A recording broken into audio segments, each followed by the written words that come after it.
नमस्ते मैथलीट्स, मेरा नाम हर्षित संगदार है और आप मुझे देख रहे हैं मेरी यूट्यूब चैनल द मैथलीट वे पर। आज इस वीडियो में हम सॉल्व करेंगे कक्षा 12 के समाकलन का एक प्रश्न। ठीक है भाई, तो इस प्रश्न को चलिए सॉल्व करते हैं।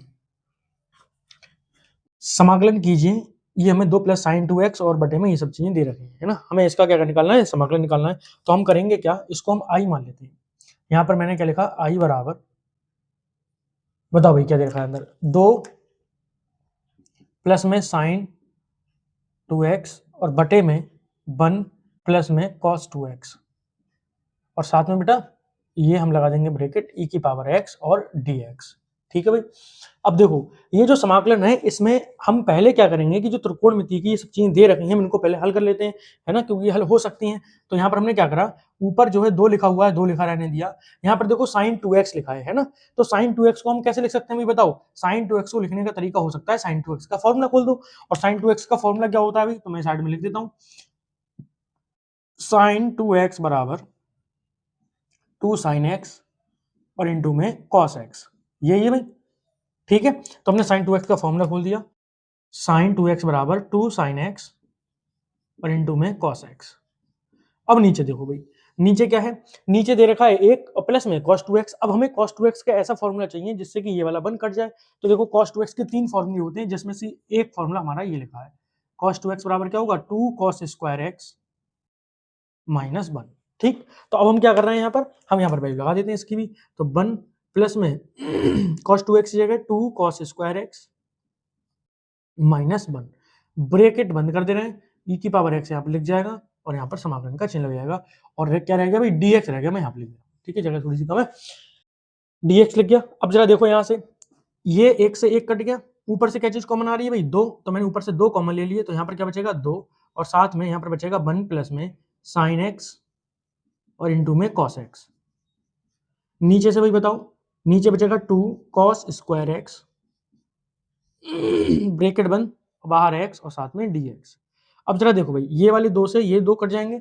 अब हम अगला काम क्या कर रहे हैं यहाँ पर कि यहाँ पर बीच का जो लेंटर है वो हम तोड़ देंगे। बीच का लेंटर तोड़ने का मतलब क्या होता है, अलग अलग डिवाइड कर देना। तो मैंने भाई देखा कि यहाँ पर अलग अलग डिवाइड हो सकता है। तो भाई अलग अलग डिवाइड कैसे होगा, 1 अपॉन में आ जाएंगे cos स्क्वायर x प्लस यहाँ पर क्या हो जाएगा sin x इंटू में cos x और इनके बटे में भी क्या जाएगा cos square x bracket e की पावर x dx। जरा देखो भाई, एक cos x से एक cos x कट जाएगा तो बचा क्या, sin x बटे में cos x। यहाँ पर देखो 1 अपॉन में cos स्क्वायर x क्या हो जाएगा, ऊपर पहुंच जाएगा, तो ये क्या बन जाएगा sec स्क्वायर x। अब देखो मैं थोड़ा सा ना लिखने का तरीका यहाँ पर बदल रहा हूँ। क्या, मैंने यहाँ पर लिखा जो i बराबर चल रहा था कि e की पावर x को मैंने पहले लिख लिया। यहाँ पर बताओ sin x बटे में cos x हो जाएगा क्या, tan x और प्लस में ये हो जाएगा sec स्क्वायर x और बाहर क्या लगा दिया dx। अब हम यहाँ पर एक प्रॉपर्टी का प्रयोग करते हैं। प्रॉपर्टी क्या है भाई, हमारी प्रॉपर्टी ये दे रखी है कि कभी भी अगर समाकलन पूछा जाए e की पावर x, यहाँ पर fx लिखा हो प्लस में f डैश x लिखा हो और इसका जो dx आता है वो हमेशा क्या आता है, e की पावर x fx और प्लस में c।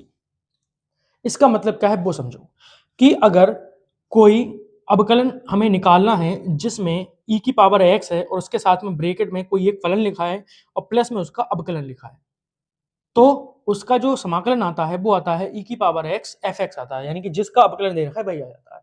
अब यहाँ पर देखो इस वाले प्रश्न में यहाँ पर हम क्या देख रहे हैं कि यहाँ पर जो e की पावर x है वो e की पावर x आ गई। tan x का अगर अवकलन निकालो तो tan x का अवकलन क्या होता है, sec स्क्वायर x होता है।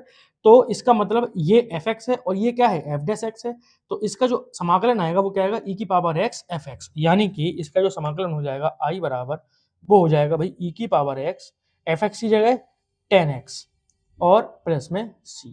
तो मेरे ख्याल से भाई ये क्वेश्चन हमारा हो गया और आपको ये समझ में भी आगे होगा, है ना, ये हमको ज्ञात करना था। ठीक है भाई, तो ये क्वेश्चन सॉल्व हो गया है हमारा। इसी प्रकार के अन्य वीडियोस देखने के लिए आप हमारे चैनल द मैथलीट वे को सब्सक्राइब कर सकते हैं। धन्यवाद।